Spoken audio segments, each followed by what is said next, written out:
Benjamin Netanyahu is returning as Israeli Prime Minister.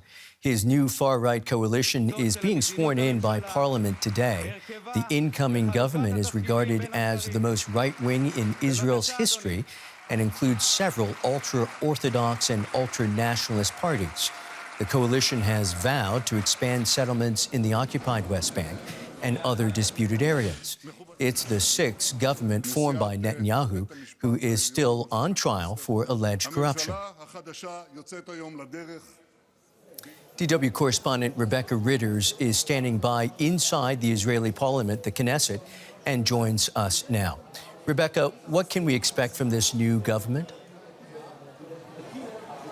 Well, Michael, we've just seen Benjamin Netanyahu address the Knesset opening today's session, and he spoke of things that, have already been policy objectives of his in the past, including number one on the list was stopping Iran become a nuclear power. We saw talk of continuing peace agreements with regional parties vis-a-vis the Abraham Accords, which we saw under his last tenure.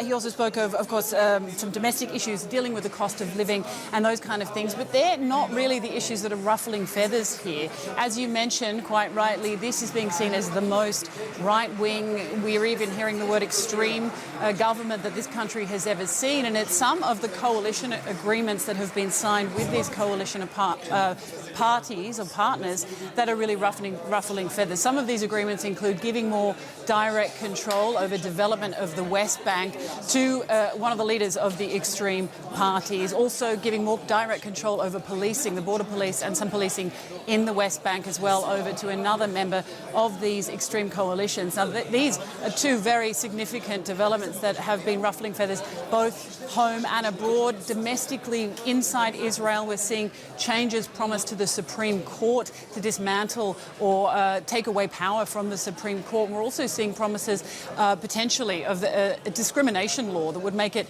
legal for people to discriminate on religious grounds. So we are seeing huge concerns both here and abroad. Outside the Knesset at the moment, we're seeing a big protest growing. People here, Benjamin Netanyahu does have a lot of support and his coalition partners as well, but around about half of the country didn't vote for them, and we're seeing those concerns coming out. It's a very big day in Israel today, Michael.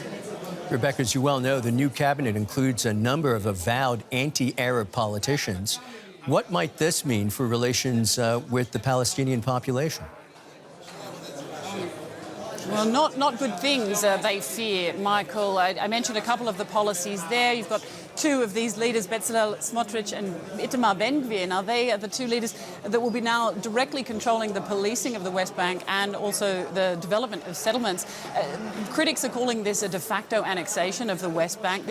Both men are settlers themselves, and they're looking to push forward. They see this country as one Israel, and they're anti-two states. So, not good things for the Palestinians. Palestinians are undoubtedly concerned, but they also have been saying that things have not been good already before this government came into power. We've seen one of the deadliest years here in decades, as more than 150 Palestinians and at least 30 Israelis were killed this year since January alone. So things not looking set to get any better when it comes to relations between Israelis and Palestinians.